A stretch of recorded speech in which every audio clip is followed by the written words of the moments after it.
আসসালামু আলাইকুম ফ্রেন্ডস, আপনারা কেমন আছেন? দেখেন, কাঁঠাল তো অনেক রকম খেয়েছেন। আমি আজকে কাঁচা কাঁঠাল, দেখেন, কাঁচা কাঁঠাল দিয়ে আমি আজকে পেঁয়াজু বানাবো। কাঁচা কাঁঠাল আর পেঁয়াজু।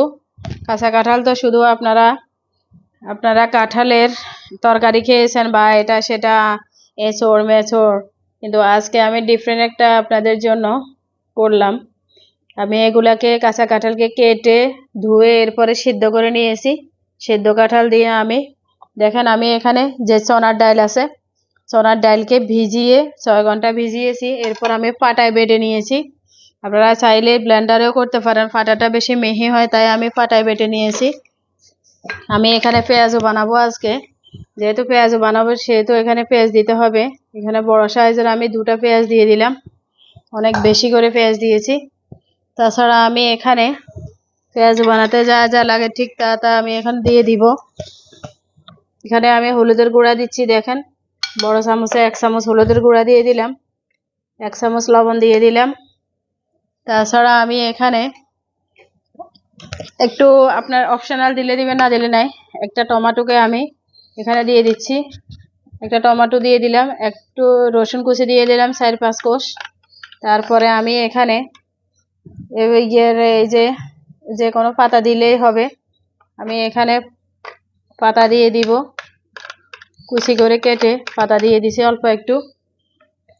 তাছাড়া আমি এখানে যেন পেঁয়াজটা ক্রিস্পি হয়, যেন ভালো লাগে খেতে, সেই জন্যে এখানে 2 চামচ কর্নফ্লাওয়ার দিয়ে দিচ্ছি, 4 চামচে 2 চামচ।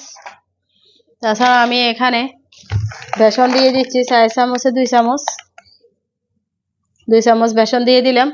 ব্যাস, আমি এই যে কচি কাঁচা কাঁঠালের পেঁয়াজু বানানোর জন্য সবকিছু দিয়ে দিছি। আর এখানে কিছুই লাগবে না। এখন আমি এগুলোকে ভালো করে কষলে নিব। দেখেন ফ্রেন্ডস, আমার তেলটা অলরেডি গরম হয়ে গেছে। একটা প্যান বসিয়ে দিয়েছি আমি, তেলটা গরম হয়ে গেছে। এখন এই যে পেঁয়াজুটা দিয়ে দিচ্ছি, বিসমিল্লাহ। দেখেন, এভাবে করে, এই যে একটু আটা নিয়ে আমি এইভাবে করে, দেখেন, পেঁয়াজু আমরা যেভাবে শেপ দিই ঠিক সেভাবে এভাবে করে, এভাবে পেঁয়াজু হয়ে গেছে। বেশি পাতলাও না, বেশি মোটাও না। এভাবে করে আমি সবগুলো পেঁয়াজু, দেখেন, বানিয়ে নিব। এই যে এভাবে করে যেভাবে পেঁয়াজু দিই ঠিক সেভাবে। কাঁচা কাঁঠালের পেঁয়াজু, এটা কল্পনা করা যায়, এত মজা, এত টেস্টি। একবার বানিয়ে খেয়ে দেখবেন। একবার বানানোর অনুরোধ রইল। যারা আমাদের চ্যানেলটা, ভিডিওটা দেখছেন, যদি আমাদের চ্যানেলটা সাবস্ক্রাইব করে না থাকেন, প্লিজ দয়া করে চ্যানেলটা সাবস্ক্রাইব করে পাশে থাকবেন। এভাবে আমি সবগুলা পেঁয়াজুকে বানিয়ে নিব, আমাদের সাথে থাকুন। দেখেন ফ্রেন্ডস, আমি এই যে অনেকগুলো দিয়ে দিছি। মাশাআল্লাহ, এখান থেকে আমার 2টা হয়ে গেছে। কতটা ক্রিস্পি, কতটা সুন্দর হয়েছে পেঁয়াজু, আপনারা দেখেন, দেখলে বুঝবেন। এই যে দেখছেন, এভাবে কাঁচা কাঁঠালের পেঁয়াজু বানায় আপনারা খাবার, সবাইকে খাওয়াবেন। একদম টাটকা নতুন রেসিপি। দেখেন, নতুন রেসিপি, এভাবে বানাবেন। অনেকগুলা দিয়ে দিছি, খুব সুন্দরভাবে হয়ে যাচ্ছে এরা। দেখেন কতটা দারুণ, মাশাআল্লাহ, দারুণ বলতেই হয়। আপনি এগুলাকে সংরক্ষণ করেও রাখতে পারেন। এভাবে একদিন বানায় 1 সপ্তাহ রাখতে পারেন। এভাবে পেঁয়াজু বানায় 1 সপ্তাহ রেখে রেখে খেতে পারবেন। দেখেন, যে দেখছেন কতটা সুন্দর হয়েছে কাঁচা কাঁঠালের পেঁয়াজু। আমি এভাবে সবগুলা বানিয়ে নিব, আমাদের সাথে থাকুন। দেখেন ফ্রেন্ডস, আমার সবগুলা পেঁয়াজু হয়ে গেছে। আমি সার্ভ করে আপনাদেরকে দেখাচ্ছি। একদম কাঁচা কাঁঠালের পেঁয়াজু, কি বলবো। আপনারা বানায়ে খাবেন আর আমাকে দোয়া করবেন। এভাবে দেখেন কতটা সুন্দর, কতটা ক্রিস্পি।